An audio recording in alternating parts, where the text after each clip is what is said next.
This isn't a self-help show. It's a soul remembering. I'm Cynthia Sharpe, educator, trauma-informed practitioner, proud mom to a son with Down syndrome, and vice president of Additional Needs Incorporated. I created Down to Heal because too many of us are told to survive and never taught how to heal. This is where we change that. Every other week, I sit down with parents, practitioners, neurodivergent voices, and body-based wisdom keepers. We talk about what really heals: nervous system regulation, somatic truth, community care, and the stuff you don't hear in the mainstream. Because healing isn't talked down, it's shared, it's messy, it's sacred. If you've lived it, studied it, questioned it, or been broken by it, this is the space for you. Down to Heal is a space I wish I had, honest, whole, and held. We're not here to fix. We're here to feel, reflect, and rise together. Listen on Spotify or YouTube. Let's get down to heal. Hi, everyone, and welcome to a very special episode of Down to Heal. Today, I am stepping out of the host seat, and I am honored to have someone very close to my heart guiding this conversation. My second mom, Ann Robertson. Ann has known me for over 15 years, long before I became a practitioner, a nonprofit co-founder, or a podcaster. She has witnessed the early days of my journey as a mom, navigating my son's diagnoses, the tears, the challenges, and the love that never wavered. This episode is extra special because it's kicking off Down to Heal, setting the tone for the kind of honest, heartfelt conversations we hope to share with you moving forward. Ann is holding the space, asking the questions that get to the heart of why Down to Heal exists. I'm so very grateful to share this conversation with you. It's raw, real, and deeply personal. And thank you for being here and for helping me open up this chapter of my story. I'm Ann Robertson, and I'm honored to be your guest host on today's very special episode of Down to Heal. I've known Cynthia for over 15 years now, long before she became a practitioner, a nonprofit co-founder, and a podcaster. Back then, she was a new mom trying to navigate a whole new world after her son's diagnosis. I was living downstairs at the time, and I remembered those days vividly, her strength, her tears, and her unstoppable love for her child. Before I met Cynthia, I had volunteered with children with Down syndrome and autism in Canada, and I had a close friend whose child also had Down syndrome. Witnessing Cynthia's journey firsthand was something else entirely. Watching her grow into someone who now helps others reconnect with the wisdom already inside them has been deeply moving. She doesn't call herself a healer because she believes every person is their own healer. She simply serves as a catalyst, reminding the body and spirit of its own innate intelligence. So today I have this distinct joy and privilege of helping you all get to know the heart behind this work. Cynthia's story isn't just about struggle. It's about transformation, purpose, and creating something meaningful from the messiness of life. Cynthia, can you paint a picture of the moment everything changed when your son was diagnosed? What emotions ran through you? And how did you begin to find your footing? Well, first, Ann, let me just say thank you for your kind words and for taking the time to do this. Somehow you sharing those words is so humbling and so raw for me, and it makes me emotional, especially since you're like a second mom to me. So I thank you from the bottom of my heart. And there were so many emotions that were happening when we got and received the diagnosis. First was just shock and unwillingness to accept, really. Had suspected when Jack was born There was something in his eyes that kind of told me that it was possible. And literally, I wanted to shake it off like, okay, I'm just putting that in my own head. And the pediatrician kept asking, like, did you have a good pregnancy? And I was like, oh, everything was just fine. No one said anything. And I couldn't understand why she kept asking that. She asked it twice in the hospital. And I just kind of shrugged that off. And no one mentioned the diagnosis until a week, until the Monday after his delivery. And she sat us down and she's like, I notice his muscle tone is not as tight. Typically newborns, they're all like a little frog. They're all crunched up. And I'm like, okay. And she's like, well, he's doing something with his tongue and his eyes. They kind of give me the hint, but until we have genetic testing, we can't really say for sure. And she's like, I want you to come back in a couple of days. I want to check his heart. And when I heard the diagnosis of Down syndrome, it was shock. It was the unwillingness to accept a new reality. And it was the how is this going to impact my family and our future? And really, how is it going to impact mine? Because as a mom, we want, or at least I was a mom who wanted to care for him.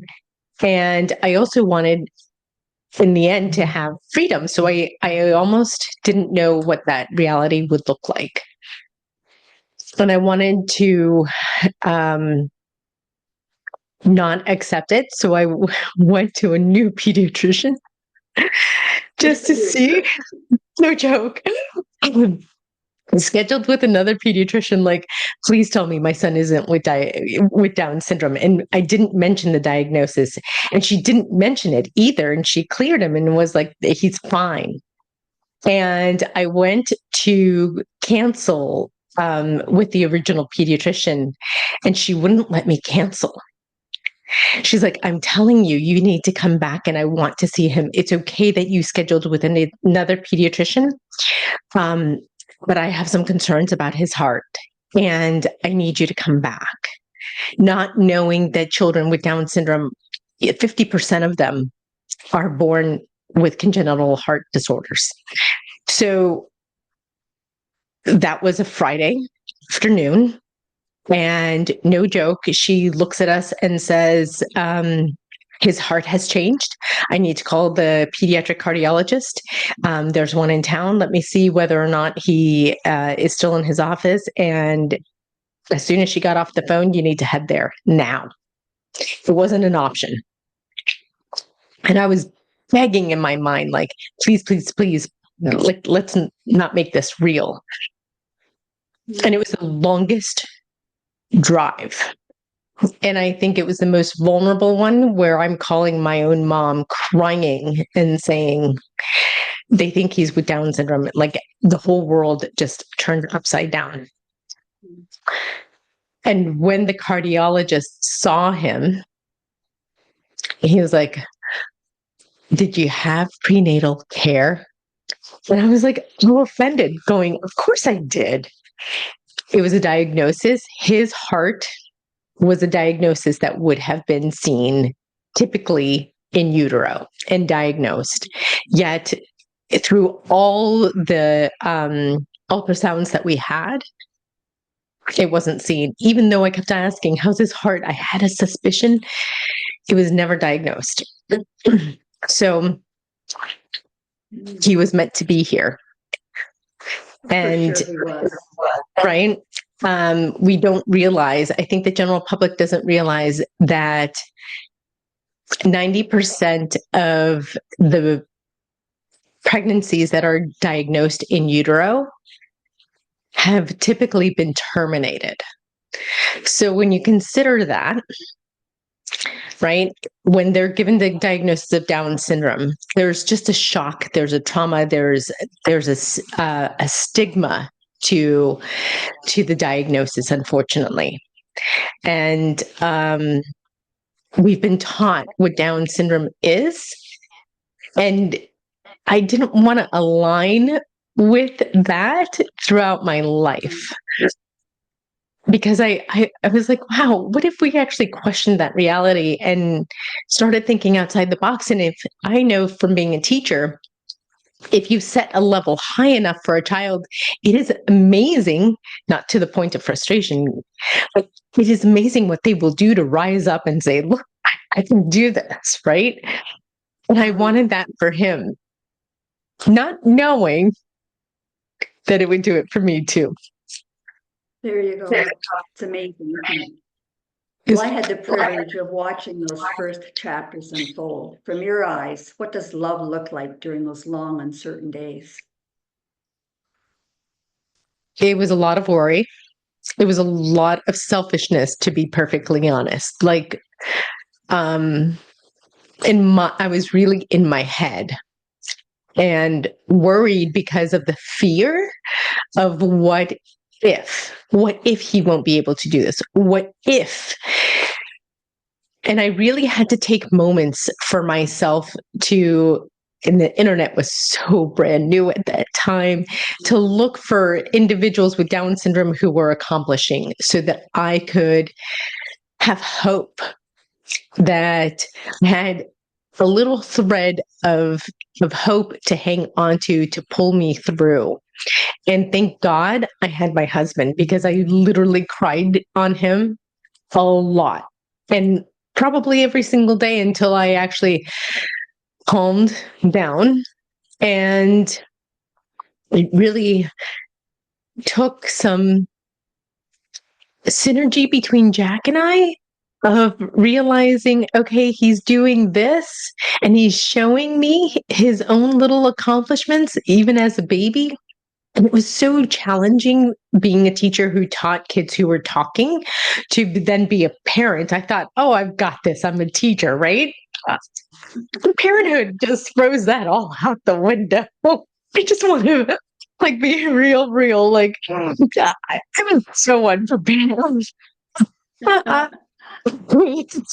And there I am having a nonverbal child, a baby. All babies are nonverbal, and yet I had like no reality of like what to do at that time. And you helped with like coming up and singing little songs and doing the little patty cake, and I was like, oh yeah, that's what I'm supposed to do.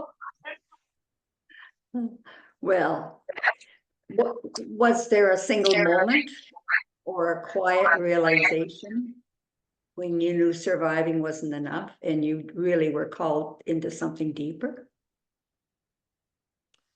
It was so gradual.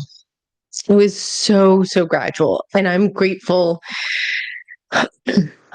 because I didn't want to be in this community. I didn't want to align that my son was with additional needs. And yet, when I started meeting other moms who were coming into the diagnosis themselves, it kind of gave me space, and it gave me like a sense of like community that no, I haven't experienced before. And the additional needs community is stronger in that regard because we are just so flat out honest with each other. I'm experiencing this. She or he is doing that, or I'm feeling this, because we kind of got to get out of our own way to help our families. And really, I wish that for everyone, not just for the additional needs community. And as I did that, it really helped me understand that when I was helping another mom come into the diagnosis, it was really empowering for me to realize, wow, I've come so far. And just those little instances as they kept on building up, I really soaked in the pride, not in a bad, sinful way, but really more of like, look at me, and holding on to that love and to that passion, because it really helped reflect it into like my parenting and all that I wanted to do for Jack. So Well, you began as a mother simply trying to help your child, fed and calm. What cracked you open in you that led from just coping to becoming a catalyst for your own growth, and eventually someone who helps others reconnect with their own inner wisdom? Do you Because that's what it remember? is. Inner wisdom. Well, thank you, Anne. Do you remember like having that conversation like, oh, he won't eat? Like, oh my gosh. And you were like ready to come over and help me. And I was so grateful, but I was so stubborn at that time too. Like, I've got to do it. It's got to be me who does it. Right, for sure. It's a learning curve. It really is. There was a lot. That's a really loaded question for me because it was both a spiritual and a very physical reality. And what I mean by spiritual is even though Jack wasn't verbally communicating with me, there was a moment where I was having this adult temper tantrum. No joke. I'm sitting in front of him. He's in the high chair and I'm trying to feed him. I've got my ball cap on and I really don't want to feed him. It's like Groundhog Day all over again. Oh, we're here and I've got to get you to eat. And I'm like hiding under my ball cap. And all of a sudden I hear clear as day, Mom, Oh, bless you. you're better than this. Holy crap. Really? My own son disciplining me, telling me I'm better than this? Shoot, I better rise up. Right? And then it was just like the little moments of the instances that he literally, in his own spiritual way, kept on communicating to me that created a connection that I wish for everyone. That if they leaned in and stopped seeing their child for the diagnosis and really started seeing their child, both the child and the individual would grow far faster. And then it became a very physical thing as I got into energy work, where I literally, my hands, do you remember that? My hands would blister. I would work on someone and they would blister. And it was just, it was almost disgusting. Like I had band-aids on all fingers. Right. And I remember going to the doctor and him going like, take off the band-aids. You got to soak your hands. You got to do this. And it wasn't really helping. It was so emotionally triggered. And, you know, parents of children with additional needs or caretakers were prone to autoimmune diseases because of that chronic emotional overload. And it really impacts our health. And all we want to do is be able to care for the individual, and yet we want to have our own realities, and it's very symbiotic. Yet, absolutely, if we don't take care of ourselves, and that blistering of my hands really forced me to learn, okay, what is it that you're doing? What are you touching? What are you eating? All these different layers. What are you feeling inside? What are you thinking on a constant level to create this? Right? And it really took a lot of practice and a lot of awareness. I'm sure it did. Sure. I know you explored things like biofeedback, sound therapy, color, light, and energetic work. What drew you to those tools, and how did they help you remember what your body, mind, and spirit already knew? Well, first off, I had been into energy work and color way before I had Jack. It was a car accident, and I've had like 13 in my life. So by this point, like I better know how to freaking take care of my body. It literally, one of the accidents just really hurt my back so much that it affected my ability to run, and running was my meditation. So I had to dive into self-care at that point. And then when I had Jack and we were preparing him for open heart surgery, and they were telling us within 1 to 2 months, if we could get him to 5, I was like, the doctors don't know what they're talking about. They don't know what the potential is. And let me just, it started immediately. It was like, okay, let me go to the practitioners that I've been going to and see. And I reached out to one. And again, I think that God and or spirit or whatever you want to call him or her is guiding you if you're listening.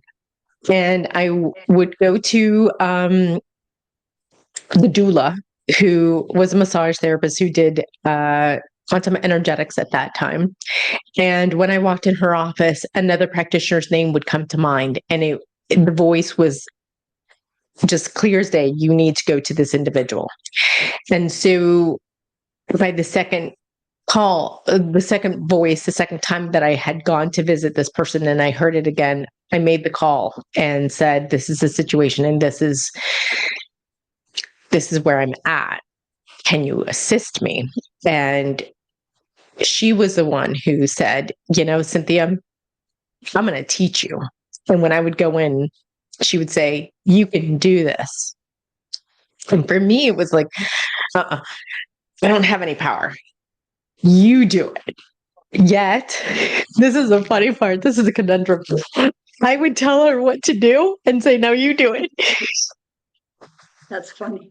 You often say that every person is their own healer. How did embracing that belief change the way you showed up for your son and eventually for others?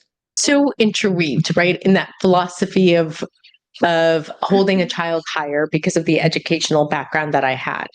And then at the exact same time, like going through doctor's visits. And I remember he was 3 years old and he had his first ear infection. And there was another doctor on call. And the doctor asked, what antibiotics has he been on? And I'm like, he hasn't.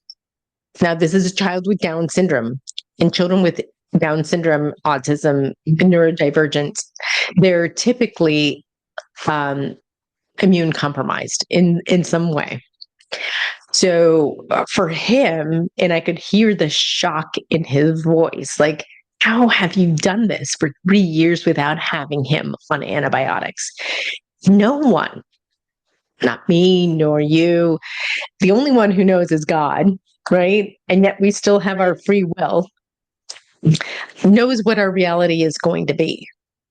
And so if you allow for that with yourself and with your child, there's like a huge potential. And then you put that into energy work and what you're putting out there, let me tell you, it comes back to you exponentially. Like, it's huge. Like, you see people like transform before your very eyes from your own growth and your own development. And you're like, I just assisted with that. Like, they just needed to know, and look at them, they're thriving. And then when you take that in, you're like, oh, so proud and so like feeling a little accomplished, going, I didn't do everything because it's their life, it's their reality, right? They can choose not to follow through with it. Yet there's an energetic investment. They're paying for that service. And then there's like, okay, I want to go ahead and do this. It's those who truly do. It's heartwarming. And then it makes you want more. Or at least me. And you should be very proud of yourself because you've accomplished so much, even though you may not realize it. I spent months volunteering with children with Down syndrome, yet watching your journey up close taught me something even deeper. I hope I don't get emotional. What did your son teach you about what Down syndrome really is and isn't? Ooh. And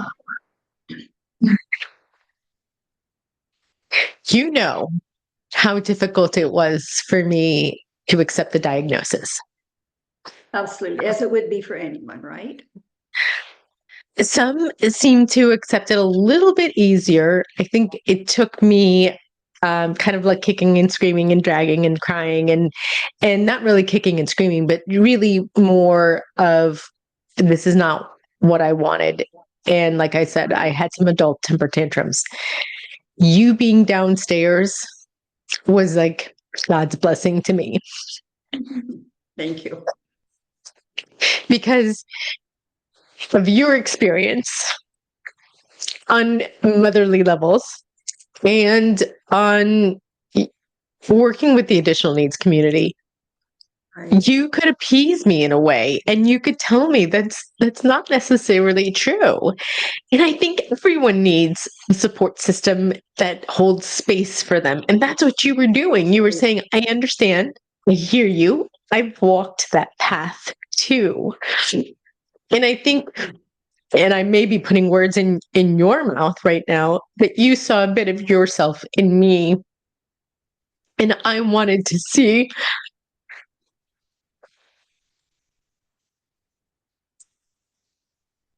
a bit of you in me, that love that you have for your daughters. Well, we're both very compassionate women. There's no doubt about that, even though I'm almost double your age. I remember when your son began interacting with others at school, and what an exciting time that was for you and for me as well. I remember hearing the stories. How did being part of that community begin to shape your identity and really your sense of purpose? Ooh, that's a good one. Him joining school was easy and difficult at the exact same time. It was lovely because it gave me some self-care time, right? It gave me a bit of reprieve. We started at 3 and we only did half days, and we arranged it with the school that he would only do half days because I didn't want to burn him out, because he was still doing occupational therapy, speech therapy, and physical therapy. So it was a lot for any child. And that's one of the things that, the general public doesn't understand, that the additional needs community starts because there's so much genesis that is happening during that time. There's neuronal development where the brain is whatever wires together, whatever fires together, wires together. So if they're taught certain patterns in the beginning, it builds the pattern long term. So those occupational and speech and physical therapies are really, really important. And typically a neurotypical normal child wouldn't have all that happening all at once. And yet we're asking our neurodivergent children to be at peace and calm when they're being inundated with so many services and so forth, right? So it really took a balancing act for me as a parent, and him being engaged in school. Really, by the time he was in first grade, actually, no, in kindergarten, really did a full throttle. He had a very difficult year, and I had to advocate and really step up. And so his first year of first grade, we went through 7 IEPs, and one of them was, I think, 7 or 8 hours long. It was insane. And I remember thinking, don't these people have to work? How are we sitting and reviewing this over and over again? But it was holding space and going, I'm not going to back down, and I'm going to get what I need to get for my son. And we had actually interviewed a principal because, again, spiritual alignment. This principal happened. We had gone out with some friends, gone on their boat, and came home. And this principal was literally outside of our door playing football with a friend of his and his kids. And we got to joking around. I didn't know he was a principal until I finally asked him, so what do you do? And then when he told me who he was the principal for, which school, it was like, I've been meaning to talk to you. When I did, we did, he told us it's going to take about 3 years to get Jack into my school. And I was like, that's just not kosher. Like, I'm not okay with that. Like, it needs to happen sooner. And with all my advocating, I did it by the next year instead of 3 years. So again, no one knows what the actual potential is unless you try, right? That's right. If you don't ask, you don't get, right? So, right. I mean, it really takes going through it to be able to assist others. And that is the one thing that I have learned, that, okay, so this may be challenging, yet obviously there's a reason why I'm experiencing it, not just for me, for others. Well, there's a difference between personal healing and public service. When did you realize you were being asked to create something bigger for others, not just for your own family? When I started seeing the differences of what energy work started doing for our family, I mean, it was exponential. My husband had lost his dad. That was a catalyst of me wanting to learn energy work. Another practitioner was working on Jack, and it was one more appointment, and it was such a short appointment that I didn't want to have one more thing. And I just looked at Doug and I went, okay, our family is going through, a major trauma. Why don't we invest in me, allowing me to do this and get us as a family out of it? And that was just my wish and my desire. I only wanted it for my family. And then what happens, right? When you start getting good, people start noticing, right? Your friends start going, okay. And then you start rubbing off on them and they start going, okay. And you start seeing their change because of it. Right. And I remember seeing changes in you at that time too. Right. And so the more that coexisted, it was like, oh, now I want this. Now, how much more can this be? It was always, and Doug laughs at me, I always want more of it. Come and give me all of it. I'm sure of it. Learning is endless. Truly. For sure. Tell us how funding Additional Needs Incorporated became a mission, not just a nonprofit. How has it stretched you, changed you, empowered others? So let's be real. I wasn't a favorite of Additional Needs. I didn't want to do it because we were in a position of not really being able to take care of ourselves. How are we going to expend more energy and take care of others when we can't even take care of ourselves? That was how I was raised. Right. And my passion was energy work. Yet my husband's family has always, no joke, every single sibling, every single cousin has always been of service somehow, which is incredible. And that was Doug's calling. And even though I wasn't a favorite of it, I still went out and I would meet moms that would contact us through Down Syndrome Naples. That's how it first started. We first started with Down Syndrome Naples because Doug developed the Facebook page and started putting resources, because our open heart experience, the resources weren't there. And it was 2010. And the website, the internet was not what it is today. So we wanted, and at that time, Down syndrome wasn't a big diagnosis here. It was more autism related.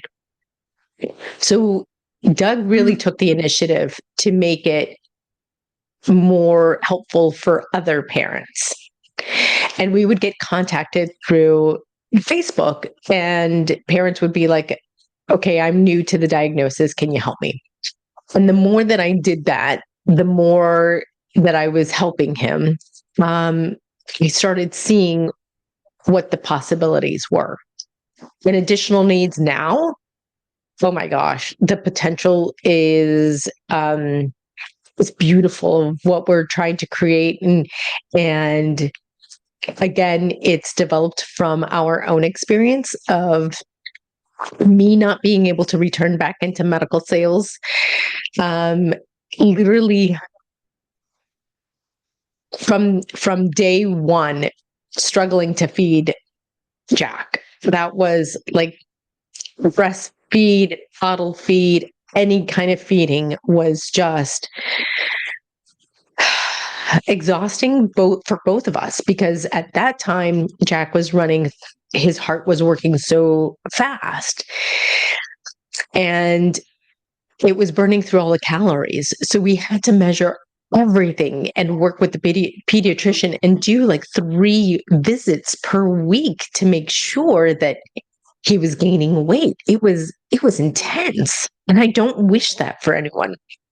No, for sure. So doing that and having that experience of going, okay, we really were struggling to survive on all levels, economic, emotional, even on a physical level, with trying to feed and to sleep and to just care for ourselves. Doug built a platform that will support the additional needs community and help caretakers and the children learn skills and be able to work, because it's an online platform, which means they can work from their homes and have flexibility as long as they're getting their work done, right? I mean, how empowering is that? And then they get to homeschool and not sweat like, how am I going to work? I can't go to work today because my kid's sick. They can take care of the child. You know, with someone who is immune compromised, there are a lot of days that you're trying to figure out like how you're going to manage things, and their health really impacts your own mental and physical. I know you've gone from feeling voiceless to creating a platform that reminds others of their own inner voice and wisdom. What has Down to Heal taught you about what's possible when we share our stories from a place of truth? Vulnerability is transformative. Oh, absolutely. It's funny, not funny. A lot of people look at me within my community as, okay, she's so strong, right? I haven't always felt this way. It really took being vulnerable, feeling raw, to understand that that took more strength and more courage. And it's really flip side of vulnerability is courage and strength. So, you know, Down to Heal is my way of expediting time, because I was so worried in the beginning. All I wanted was to hear like what my life would be like as he's grown up. Would I have freedom? Would he have freedom? What would reality be like? And I'm glad I didn't have me at that time, because then it would have stopped me from possibly being who I am today. Yet, you know, it's a story that's unfolding. Right. And an unknown future is always frightening. Right. It really is. And the fear can be decapitating, right? Like it can be just put you into such survival mode. And Down to Heal is all about creating that space and place for parents who may feel so isolated that it's a way to reconnect and know that they're not alone. And if I can help one individual know that they're not, and whatever they're experiencing, there is no judgment. It is what it is. Now let's move through that. And I've done God's work, or, you know, been blessed. And that's what Down to Heal is and what it's taught me. Well, when someone listens to your podcast, what do you hope they feel? especially those parents who might be where you were in the beginning? I want them to know it's okay. Whatever it is that they're experiencing is okay. It is, again, it is what it is. And it is all about choosing what kind of reality you want, right? And your child may not be doing what you want the child to be doing at that moment. It doesn't mean that it's going to stay that way. And I had to learn, and my favorite phrase at that point was, and this too shall pass. This too shall pass. That's true. So if you could sit beside your younger self, like go back, that mom in the fog wondering how to feed her child, what would you whisper to her now?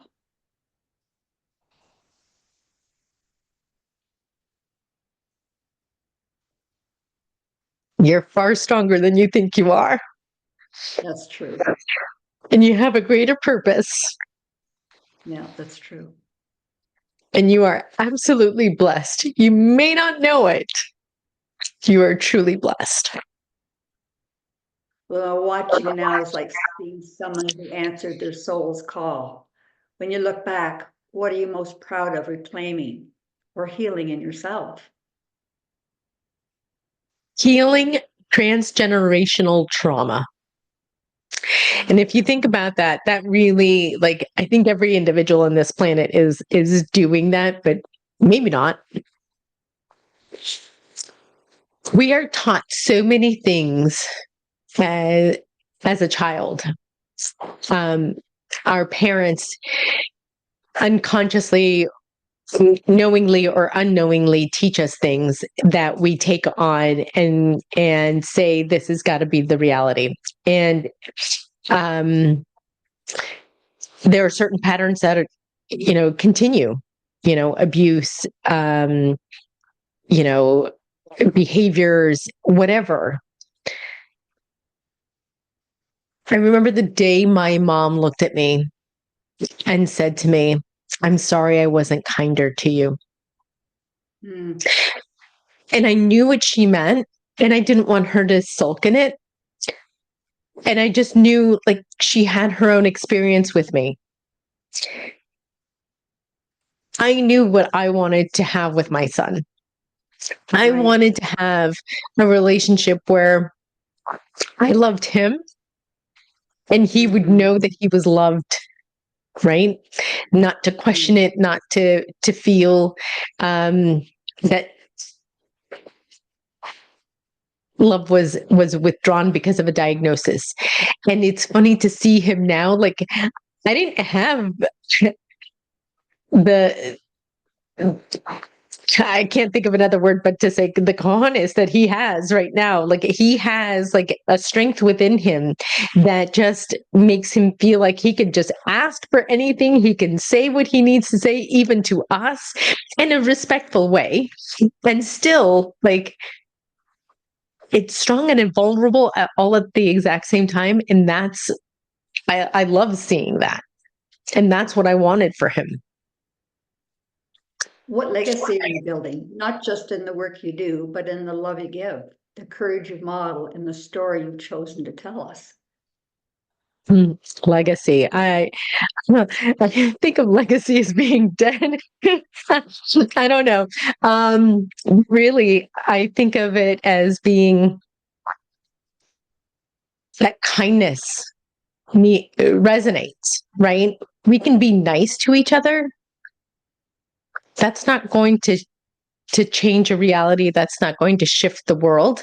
Nice is like when, someone has like food in between their teeth and you're like, yeah, yeah, yeah. And you keep on talking, and you don't say anything. Kind is where you go, hey, you got a fleck in your teeth. I wouldn't want that. I just want you to know so that you don't go talking to someone else. And I've done that.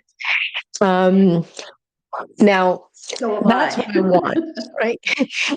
I want someone to be real with me, and that's what I want, that people can feel like I need someone and I can lean on someone. And if they meet me and I don't know them and I've had this, that they can feel comfortable being raw with me. Well, this has been wonderful chatting with you today. Thank you all for joining us on this very special episode of Down to Heal. It's been such a gift for me to sit in this seat today. Not just as a guest host, more importantly, as a longtime friend who's had the honor of witnessing Cynthia's journey from the very beginning. Listening to her reflect on the path from uncertainty to empowerment, from overwhelm to purpose, reminds me of the strength that lives in all of us, even when we forget it's there. Cynthia, you've never claimed to have all the answers. What you offer is space, support, and a reminder that the healing we seek already lives within us. I'm so proud of the woman that you've become. Now I'm emotional. And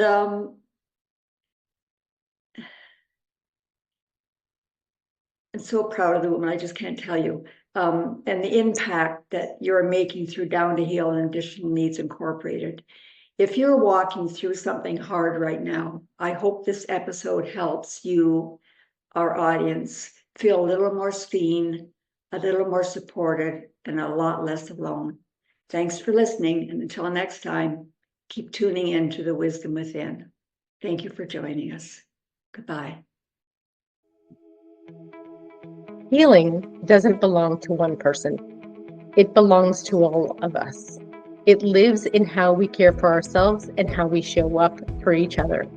Thank you for joining us on Down to Heal, a space where we don't escape the mess. We meet it with heart, with courage, with curiosity. This podcast is part of a bigger movement, of remembering that healing is relational, that community is sacred medicine, and that we rise by tending to the roots. And that real change begins by tending to what's been ignored for too long. Through Synchronicity and Additional Needs Incorporated, I walk alongside parents, practitioners, and families navigating the spaces where the system falls short and where the soul steps in. If something in this episode spoke to you, let it ripple, share it, sit with it, or simply take a breath. And remember, you're not alone. Because this, it's not just personal. It's collective. It's cultural. It's generational. It's how we build a world that holds all of us. Until next time, stay rooted in truth, stay soft in your heart, and stay down to heal.